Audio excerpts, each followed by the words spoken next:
All right, quick update on the shop project. Windows are cased, kick moldings down, doors are cased, permanent lights are up,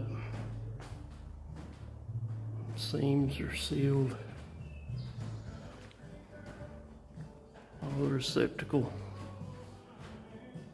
covers are on.